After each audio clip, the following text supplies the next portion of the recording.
Welcome back to the ManageEngine Insights podcast. I'm John Donegan, an enterprise analyst at ManageEngine, and I'll be your host. Today, we're talking about IT security, and I'm pleased to be joined by Andy Bates, an executive director of the Global Cyber Alliance, which is an international nonprofit dedicated to eradicating cyber risk. Thanks again for taking the time. Really great to have you on here. No worries. I know you're in Hampshire, UK, just outside London, if that's correct. Yeah, I know you're Hampshire, yeah, which is, I guess, is where New Hampshire got the name from, yeah. Gotcha. And you are the executive director of the Global Cyber Alliance. As I understand it, the New York City DA, Cyrus Vance, gave you guys $25 million. Maybe you can tell me a little bit about that. Yeah, sure. So we're founded by, as you say, Cyrus Vance Jr., the Manhattan DA, New York County District Attorney, City of London Police, and the Center for Internet Security. So you're right. A really decent sum of money was seized from criminals and used to fight cybercrime. And basically 2015, I think, is around the year when cybercrime started to exceed physical crime. And so the realization of both London and New York was that, you can't arrest your way out of the situation. So prevention's obviously better than prevention's complementary to prosecution rather than instead, I should say. And so the GCA was born. I was listening to one of your videos before. I don't think it was the Global Online Scam Summit.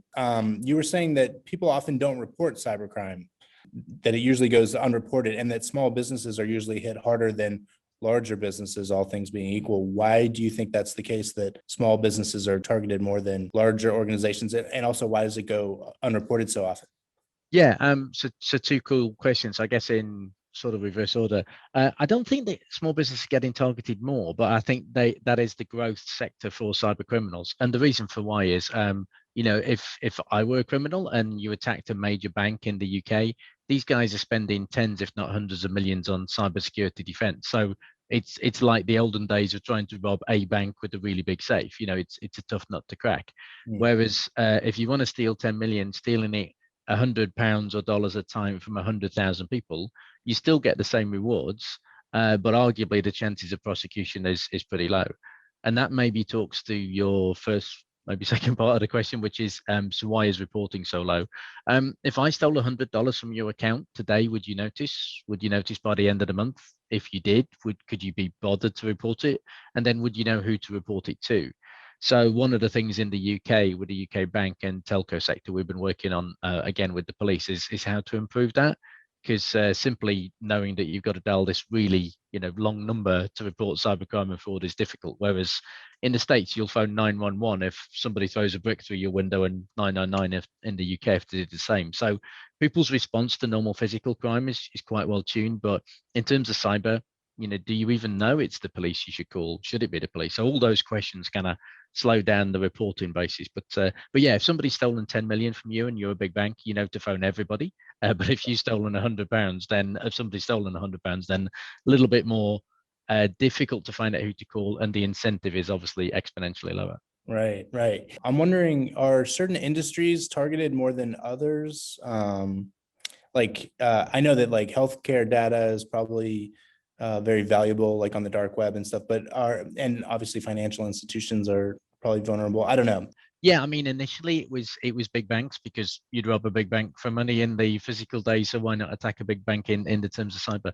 I think it is evening up, as we say. So criminals especially, are going to other targets. Why? Because in some cases, like we say, the typical targets have become a lot harder to get into. The maturity's there. So I guess really it's the more immature market. And, with COVID-19 in 2020, everybody's granny's doing online yoga. So people who thought they would never go onto Zoom calls or other online media available are now online. People who would never bank online have decided to go online. So there's an older demographic out there that's suddenly become part of the party. But then there are people who, the legal profession always had a bad reputation in the information security space, but then who wants to steal the papers for a court trial unless it's a particularly targeted event? As you say, healthcare is starting to become apparent, whereas in the UK and maybe Europe, the healthcare sector works financially a lot different than it does in the US. But I think it's generally to say, if the question is anybody immune, then the easier answer is no. So I think, out of this conversation, if there's anybody sit there thinking I'm safe because I'm in this sector, then that's probably the wrong attitude. But yeah, I think we do see trends of a leveling up effect, and it's partly because the opportunities are there. If you can email 100,000 people an hour with phishing scams, why would you bother just to target the oil and gas sector? Maybe. I mean, obviously, nation state attacks target critical national infrastructure, but I think that's something outside the parlance for what the GCA does, and maybe this conversation. Yeah. No, I mean, the landscape has changed, and just through the nature of the internet, it seems to me that the bad actors are geographically dispersed, right? So are there certain areas geographically where you're seeing a lot of the cybercrime coming from, or is it just kind of spread out everywhere? Or No, I think kind of spread out everywhere. And again, do we see a lot of this from the data? We are now getting to see attack data with some of the bigger platforms we've been working on more recently that, help to fix some of the more upstream issues in the internet. I mean, basically, if you're a cyber criminal and you attack someone in your own country, then you're dumb. Traditional law enforcement, the criminal, the victim, and the law enforcement officer are all hopefully in the same state, but certainly in the same country. And that makes it easier. That's how law enforcement has worked for the past 200 years. With cybercrime, you don't need to be in the same country. So why would you? So that means the law enforcer's role is almost entirely a victim care, and therefore prosecution is very difficult. So we have seen instances, and some of the famous attacks in the UK of a few years ago where UK citizen attacks big telco, but those folks are in jail because law enforcement tracked them down and they weren't able to flee the country fast enough. So in general, I would say the country that you're not in is the country most likely to be attacking you. I see. Yeah. As opposed to saying it's all the fault of Russia or it's all the fault of North Korea, because if it were, everybody would just block Russia and North Korea on their firewall and the problem would go away. And certainly people have tried that kind of attribution, but it's a lot more complicated situation than that. True. Switching gears a little bit, just to attack vectors, what kind of attacks are you seeing on the rise over the past couple of years, or even through the pandemic, or just in general? I mean, phishing still stays at the high 90s%, and once you get to that kind of level, then where's it going to go to? Ransomware certainly seems to be the new thing that everybody's talking about. However, how many ransomware attacks start with a phishing attack and that kind of basic reconnaissance thing? And then, if we spread away from pure cyber, because where does cyber stop and fraud start? And loads of people have those debates, but my mother doesn't care about that debate. It's somebody just trying to attack her online. I guess in terms of fraud, we're still seeing mandate fraud, classic impersonation fraud. We're big fans of a thing called DMARC, which proves you are who you say you are using email. And really, a phishing attack is a classic impersonation fraud, isn't it? The amount of people still pretending to be Her Majesty's Revenue and Customs or the IRS when it's the end of the tax year, because people fall for that kind of thing. So unfortunately, the tricks that have been working for the past few years continue to be lucrative for the criminals. So why would they go search for something new? But certainly ransomware's out there, more sophisticated malware, domain generated by algorithm, botnet attacks, and I guess also IoT. But I mean, personal view, and we do a lot in the IoT space. It was always going to be the new Wild West, but actually we're not seeing the world come to an end because of IoT just yet. Right. It is a new threat vector. But I don't think we're seeing too many consequences of that just yet. Interesting. Yeah, no, we're seeing a lot of chatter about privacy as being a concern within the IoT realm, but we haven't seen security being that much of a problem yet, which is kind of counterintuitive. You would think it would be. Cybercrime as a service. What is this, and are you seeing this? Yeah, I mean, I guess are we seeing it directly? No, because we're very much in the preventative space, but our partners in law enforcement do see it a lot. Largely, it's like any other supply chain where criminals on the dark web, rather than try and do everything themselves, you would outsource your IT. So why wouldn't you outsource your criminal IT? So there are classic supply chains of money mules, back basement, script kiddie hackers who help to get criminals in the first place. So the classic big criminal gangs that we've always known about, the mafia, the Russian mafia, naturally move into cybercrime as well as all of the other, big international crime vectors. So no, I am told, because I haven't looked on the dark web, you can buy hacking tools as a service, impersonation tools. Kali Linux is a brilliant thing for taking a copy of a legitimate website in seconds and then building a lookalike phishing site. So yeah, definitely there's a whole ecosystem there of supply chain for the criminals just to go and spend their ill-gotten gains, get themselves a cyber attack weaponized device, and then away they go and start making even more money out of cyber and fraud. Sure. Yeah, no, and I think you're right. It does seem like, the same things that were so prevalent 5 years ago are still some of the most popular attack vectors. Also, we see, oftentimes that the humans are the weakest link, right? Like social engineering attacks. And would social engineering attacks be kind of the most prevalent problem within the security realm, or maybe am I oversimplifying? Is it most prevalent? I mean, social engineering always used to be a very physical thing. So you'd hang out in the pub around the corner from the big banking HQ and try and talk to people. Then eventually you get into their systems and process. Do you know, I feel for the poor old user a little bit. We're always beating up on the user, and forgive me for this, but I often say, if the water industry was like the internet, we would pump you dirty water, sell you a water purification plant for your house, you still get a virus, and we all blame the Russians, or we blame the user. Probably. Whereas when my mother makes a cup of tea, I don't need to train her how to use the kettle or water. It's just a reliable public utility, and the internet isn't. So I guess in the meantime, we're left with it's the user. But I mean, cybercrime isn't computers attacking computers; it's people attacking people.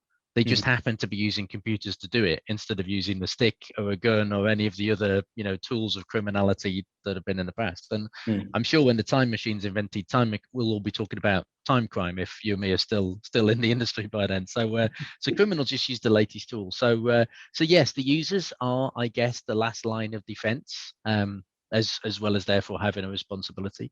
And if there is a good thing about the COVID thing, everybody working at home, can we use that as an opportunity to embrace what have you done about your personal security and your house? Because now, exhibit around me that my office is my home, is my workplace, is my home IT. The blur has got quite heavy there. So if we can use the COVID pandemic to get the user to be a lot more savvy about their IT responsibility, and that's not a bad thing. Whilst we still have to rely on the fact the internet is how it is, and we haven't quite fixed it just yet. Right. No, that's an interesting point. I was thinking about that the other day. We've kind of moved away from, perimeters into, just thinking about endpoint detection and anomalous behavior and the users being anywhere kind of. But people have been talking about zero trust technology for a while, as in, why do you trust your corporate network? And in some ways, walking into an office, you park your car behind the gate, you've got a security badge around your neck, you swipe it to get into a building, you've got the psychological feeling of you're safe. Your brain tells you you're in the safe castle mentality. So you kind of off your game a bit. If you were out there and you're in a war situation, you'd be a lot more alive to things. So yeah, I think in some ways that working at home thing that COVID has driven gets us out of that psychological concept of we're in the office, we're safe. Or even worse is, I'm in the office, so if something goes wrong with security, it must be the security department's fault or the IT department's fault. It's everybody else's fault, but not my own. Right. Whereas, the office you're in, fire extinguisher on the wall, so you've done fire training, the office has provided you that, but it's still your responsibility not to play with matches in the office. Yeah. So but we've had 5 million years of understanding fire. We've only had 50 years of understanding computers, really. Right. And I've only been around for 40 years and I have no idea how to use that fire extinguisher. Trust me, you'll learn when the need happens. You'll learn really quickly, and I guess that's the serious point, that the fight and flight reflex helps you with that, but you don't really have a fight and flight reflex with cyber. In fact, it's normally too late when you realize that the disasters happen. You only have the victim feeling. Right. Yeah, sure. No, that makes sense. As far as ransomware, I like asking people if there's ever a time where you should pay ransomware. Is it kind of a cost benefit analysis, or what goes into? Yeah. Well, I would say no. And I mean, Europol and the No More Ransom project have done really well in terms of taking the keys for ransomware and being able to share them and, investing in some big computer power to help to do that. So again, if ever there was a reason why you should call the first responder services, the 911s, the 999s of the world, ransomware is the one, because hey, if you are like in a hostage situation, don't call the police, turn up with some money. Do you think you're going to get your hostage back? Do you think you're going to lose the money? Same goes with ransomware, except there's absolutely no way of catching the criminal. So I think I could turn the question around and go, if you were to pay the ransom, do you think anything's going to happen other than you get poorer?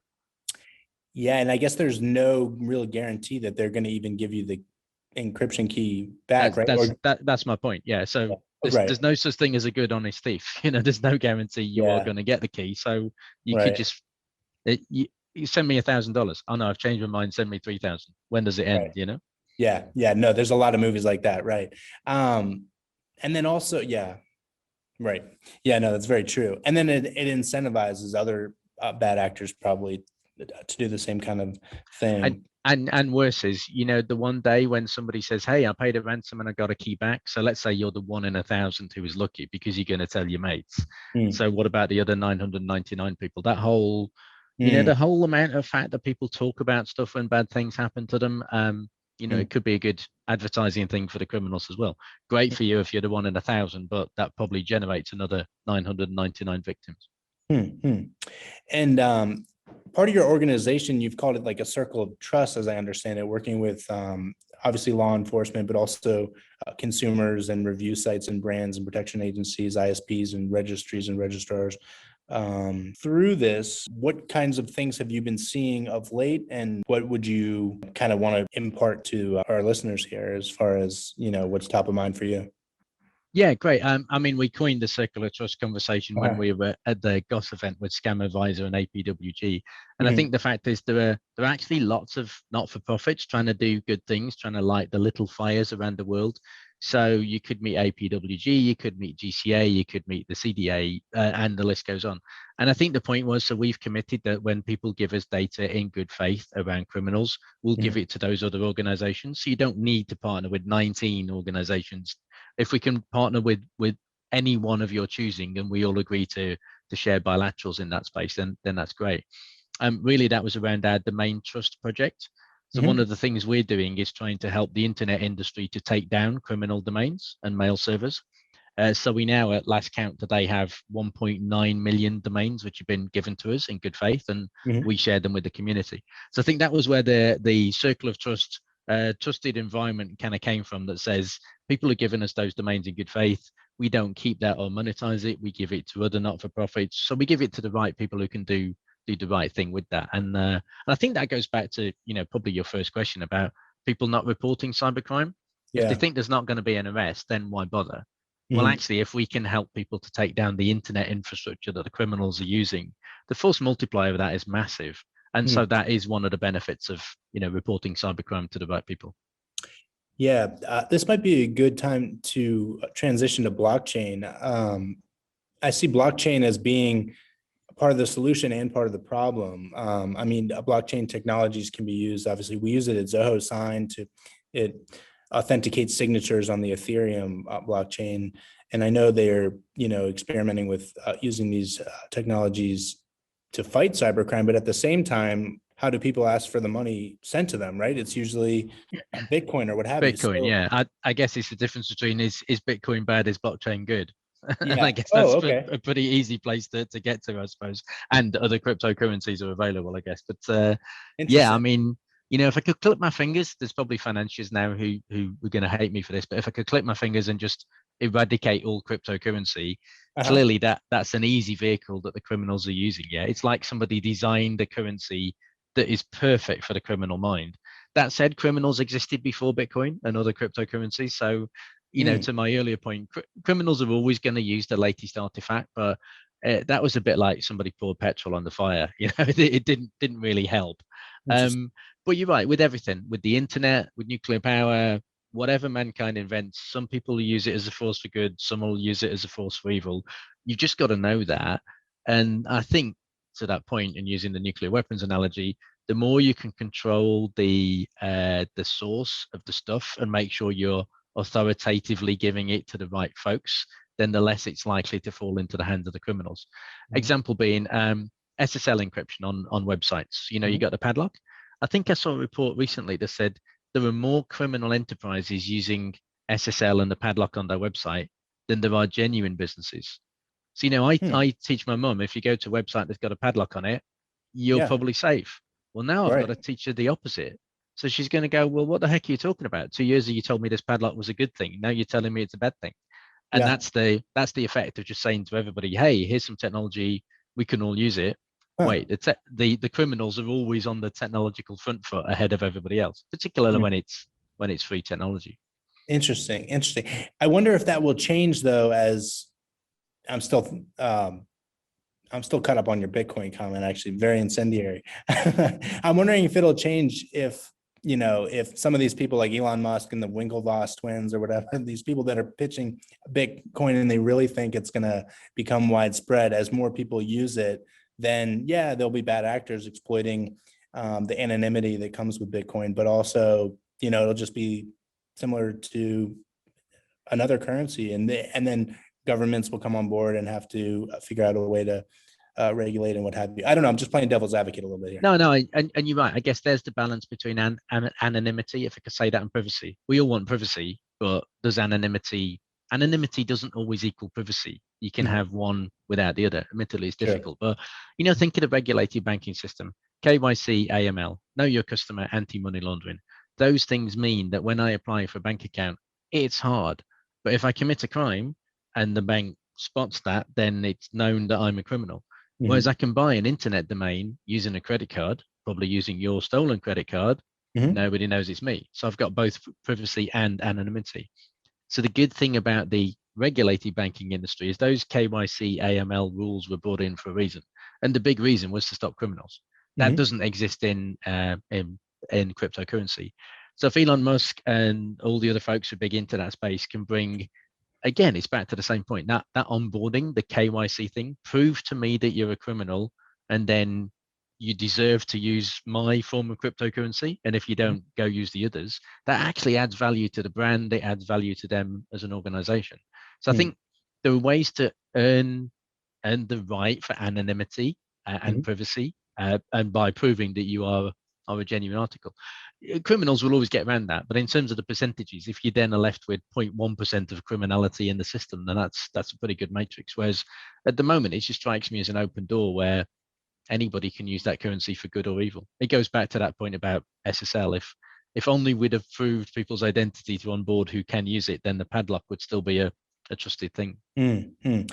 I mean, it's a fascinating time to live through that. Also, I was very concerned in the lead up to the elections here in the States, but just in general about deepfake technologies. I thought it was going to be more of an issue, honestly, because these technologies have been around for, well, yeah, I mean, a few years. They've been good. And even you saw some politicians saying, "Oh, that wasn't me." Once they learned that deep fake audio and video was a thing, oh wait, that might not have been me on the tape. I never said that, at that conference or that hot mic, what have you.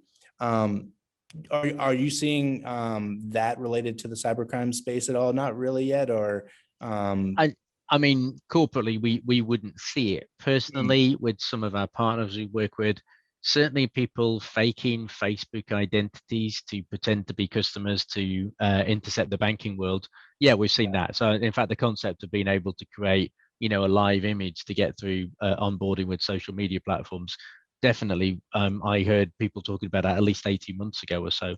Less so the kind of audio video thing, but more the human looking kind of avatar to get through identity and those kind of things. And certainly when I was working on identity projects in a kind of past life, the whole concept of liveness testing, in other Mhm. words, just Yeah. using a passport on a driving license, no fintech banks or systems would ever just do that. There's always got to be something that shows you it's a human living individual, because people's real images are so easy to scrape off the internet these days that creating, taking from this Zoom Yeah. session your Yeah. image and using it, then Right. and Right. where's that going to go with vaccine passports, for example? The amount of Oh. people I Oh know wow. who stupidly, in my opinion, have gone, "Hey, I've been vaccinated on Facebook. Here's a copy of my vaccine ID card with the Oh barcode really? and a number on." I'm thinking, I wonder how many people have now stolen that, and at an airport in 6 months' time are going to go, "Well, look, my name's Deborah. Oh no, crossed out Andy. I've been vaccinated, and here's a genuine number." But Oh wow. Oh, speaking of which, how are you feeling? I heard you had a little brush. Oh yeah, I out of isolation. Thank you very much. So, so sanity restored. No, yeah. Luckily, mercifully, yeah, all is good. So just a little bit low on the energy. Energy is my superpower. So clearly, COVID-19 is my kryptonite. But no, we're all good. Thank you very much for asking. Well, we're even more thankful that you made it onto the Insights podcast. Consider all things considered. Yeah, so appreciate it. Let's see what. Oh yeah, with the AI ML stuff, I remember reading, and I'm sure they have our voices now if this were to get leaked, but it won't, I assure you. But I think it was people calling up, or any person that's in the public domain with enough YouTube videos, you scrape their audio, and then you can call in. Hey, it's me, Andy. I just wanted you to wire this money from this account to another, and it sounds like you. So this deepfake audio kind of facilitated the crime. So anyway, But do we think people are going to be? That seems like a lot of effort, doesn't it? Do we think people are yeah. going to be that bothered? And again, I guess back to the point. If I was a cyber criminal or a fraudster, I always want to be outside the country of the victim, I think. So I guess straight away, international phone number rings. Does that set off some more alarm bells, some more ID checking, maybe? So I don't know. There's a lot of scenarios. Somebody once said to me, "Hey, criminals could get a second-hand Russian nuclear submarine and intercept a fiber optic cable going under the sea." I'm like, or they could just turn up at somebody's house with a gun, which is a lot more available, or just tap the wires outside a person's house. Well, they could do.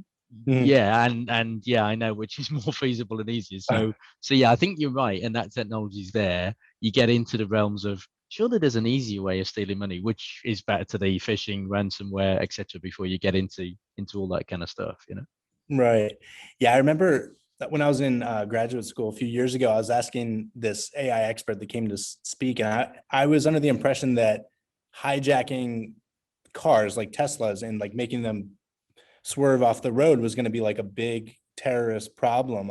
I'm like, the hackers could get into the mainframe of the Tesla organization and pump the brakes on all the cars. And the guy's like, they already have that. Like all these new cars are already connected to the computer. This could already be a problem. Like the autonomous cars and the next future iterations of these cars, it's not going to be a concern. So that's what he said. I don't know. I'm always thinking of these doomsday scenarios from. Yeah, no, you're right. You have to think, why would you? And I guess if you phone up Elon Musk or other car vendors available and say, give me $10 million, otherwise I am going to slam all the brakes on all Teslas at a random time. And here's me proving I can do it. Because I think the fake ransom, in other words, I phoned up to say I put some malware on your organization. You can't prove I haven't. So it's just a genuine con. Pay me $1 million. There's always that. But I think these bigger organizations have got enough telemetry to be able to bat those ones away. But there are good examples of, phishing is phishing. So whaling, stealing money from big, rich individuals, certain other high net worth individuals, which I won't mention, were very nearly scammed a couple of years ago in the UK. So yeah, just back to your point about the weaknesses in the chain. Would I be better to try and scam you, or would I be better to try and get to Elon Musk or somebody who wouldn't miss $2 or $3 million if they sent it to me? Then, yeah, maybe that's a choice. Maybe whaling as opposed to phishing is a better thing, particularly in the cyber tech or certainly tech entrepreneurial space. Right. Yeah, no, that's a good point. Let's see. So as far as certifications, or I'm thinking of different kinds of deterrents that organizations can do. I don't know how much ISO certifications are going to really matter to a bad actor, but what are like the most egregious mistakes that corporations make that you see? Like, is it just like the fundamentals, like not incorporating, two-factor authentication or VPN, or I don't know, what would you say? Yeah, the lower you go down the stack, a very small business once said to me that they bought an Apple Mac because they don't get viruses, do they? So you'd be amazed how many people in the small business sector still have that kind of belief.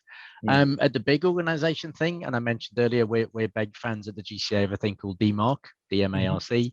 Turn DMARC on, and the amount of people who pretend to be you just goes down exponentially. So the criminals do look for that as a beacon and move on. ISO 27001, Cyber Essentials, if you're in the UK, Actually, I think we do need to turn cyber into more of a trading thing. In other words, I've got ISO 27001 and PCI DSS, etc. You should trade with me because I've done my homework to prove this is me. I think there's something saleable behind that.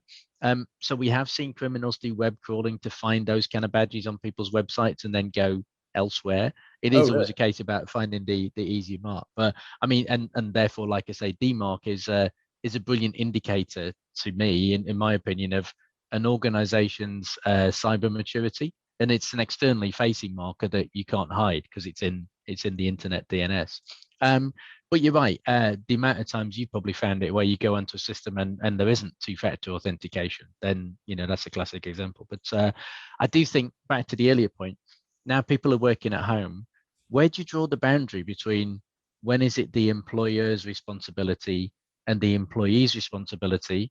But when I clock off work at Z o'clock this evening, then I start being me as a citizen, not me as an employee. But do I still endanger my employer by, my router's not properly configured, those kind of things. So I think there's a bit of work still to be done in employers helping their employees to secure their home environment, because that again makes them less likely to be a victim. So if Andy Bates, the employee, gets attacked on a Saturday and a Sunday, it still hurts me and it still distracts my work life. So I don't know, I think we need to blur that work-life balance a little bit more in the favor of the employee, because as you said in one of the earlier questions, we often blame the user, but we stop helping them after 5 o'clock at night when they clock off. So is that right? Right. Yeah, I guess that's one of the silver linings of COVID, as you were saying earlier. How about passwords? Do you think passwords are here to stay? Do you think, a blockchain or a biometrics are going to be a password killer down the road? Or I'd like to think so. Interesting enough, I was interviewing a student yesterday who'd done some work on brain delta waves, because the way your brain works is a biometric. And they said, but they don't work when you're being tortured. And I was dying to know how he knew this, but I thought, so the whole concept of duress, as in forcing somebody to give up the password, I thought that's quite cool. But when do you define torture, or you're just having a stressful day? Because that would be super bad, wouldn't it? Your computer won't let you in today, Andy, because you're feeling a bit stressed. But no, I think there's a good place for it. I mean, my Apple Mac unlocks with a fingerprint, but you need a password every so often, blah, blah, blah. Those kind of passive biometrics, the whole catastrophe thing, and the way you behave when you use your credit card in a shop. There's a whole load of things that can identify you as you without you having to do something. One of the big credit card companies once said to me that for every second of friction they put in a transaction, probably cost them $10 million in terms of lost business. I'm going, but you could be saving 100 million. And the answer was they did the maths, or math as you would call it, and saying, well, actually they're prepared to sustain so much loss for making the business. And banks have always done this. ATM machines have always been burgled. Banks have always been robbed. So people put these in the calculation. So I think really the trick is using passive biometrics that aren't icky, that avoid that friction. So in other words, the way you use, how many websites do keystroke detection? In other words, humans type on keyboards in a way, and I type on a way that is very particular to Andy Bates, probably using only 2 fingers and really bad spelling. All of my mates know an emails from me because the spelling's all over the place, hardly any punctuation, no capitals, definitely Andy Bates. But there are ways that, that kind of lingua franca, language analysis. So there are lots of cyber companies we've spoken to who are building these things in, which give you a biometric, but don't put friction in the way. Because the CMO will always want to reduce friction, and the CISO will always want to increase it. So, that's a good conversation. And again, security on by default. So why do we say 2FA?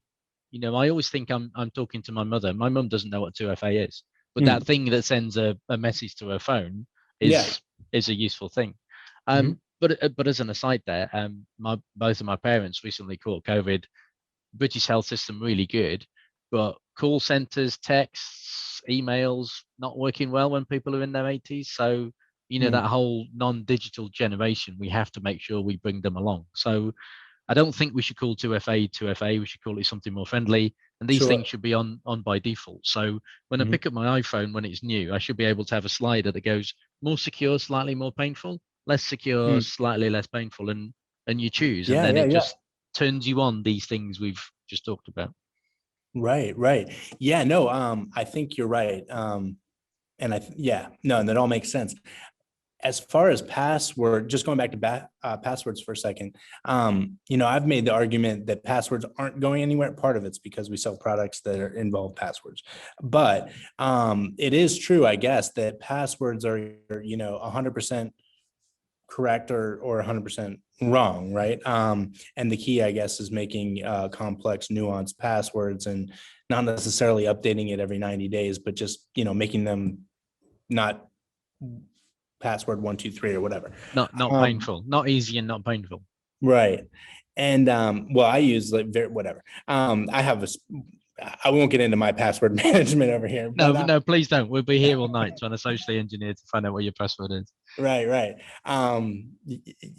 Yeah, it's true. Our sysadmin will have a heart attack. But no, where am I going with this? That our password's here to stay. And I think we can conclude yes, because they're always a super good backup. They always get you into. There's something psychological about using a password. Tells you you're getting to something that's valuable. It's like when you sign an NDA with a partner. There's clearly something that shouldn't be disclosed. It's a way of reminding people about that psychology. And I'm a big fan of psychology in cybersecurity. We said earlier, you go to work, you put your suit on, you wear your badge to get in the building. It trains you to think in a way. Some of that's good, some of that's bad. I think if we can use passwords to remind people what they're doing, and that's why when you do an extra thing, it says, oh, please type in the first password you did before. Some of that's sensible, just to check it's you and you haven't wandered away from your machine. Some of that's psychological to go, okay, this is the point where you really are transferring money to the bank. Do you want to take 5 with that? And if that forces people to go through a thinking process, breaking the psychological connection between you and the criminal is super important. That's why in the UK, there's a take 5 for fraud campaign, as in just count to 5 and think whether this is a sensible thing. So if you can use passwords as a way of slowing people down, almost you could ask for the password and not be too bothered about the answer. You should, because it's easy, but the psychology of slowing down that human interaction to create a good conversation, that's why I think passwords is good friction. And then there's the bad friction that loses sales. So it depends whether you're a user of a system, in which case your sysadmin can demand things, or you're a customer. And I think we've got to be careful of that. Increase of security, lack of friction equals loss of sales. And you lose sales, therefore people stop investing in that security or they throw it away. Anything that's frictionless for customers, but when you're dealing with employees, putting in some psychological friction to cause people to think some more is not a bad thing. Yeah, interesting. It's been a while since I did this, but years ago I was reading about the psychological makeup of hackers, people studying adolescents who wanted to go into that path, and obviously you try to steer them into wearing a white hat rather than a black hat. Yeah, I was with that kind of future work conference where people said, how do you incentivize people to get it to do cyber? And like, well, you do some of the things we do, your computer runs faster, not a bad thing. At the end of the day, I think I'm pretty well paid being in the cyber industry. There were 1 million vacancies in the cyber industry before COVID. There's still 1 million vacancies in the cyber industry post-COVID. So there's a whole lot of people not got a job. So it's a well-paid industry. There's lots of vacancies. You get to learn loads. Sometimes you get to travel the world, depending whether you work for the Global Cyber Alliance or not. So kind of what's not to like? Whereas, you become a cyber criminal. Yeah, you can make $1 million. There's a lot of psychology that says over a certain amount, I think it's $58,000, you are not incrementally happier per extra $1,000. But criminals never think about that when they're 18, by the way. There's definitely some research that maybe it's £58,000 in the UK, that there's a maximum money versus happiness ratio, and it isn't big bucks. That's kind of the point. Interesting. But yeah, you go after $1 million as a 15-year-old because that's what Hollywood says you should do, and you run a chance of going to jail. Or you go into cyber where you still make let's say a 6-digit number, but the chance of going to jail is 0. Play that out. It's not so bad. Right. And at that point, talking of going to jail, I've got another call. So is it okay if I jump off on that call? But hopefully that was useful. And if you need any more, we can happily regroup. No, Andy, thanks so much. I really appreciate you taking the time to come on.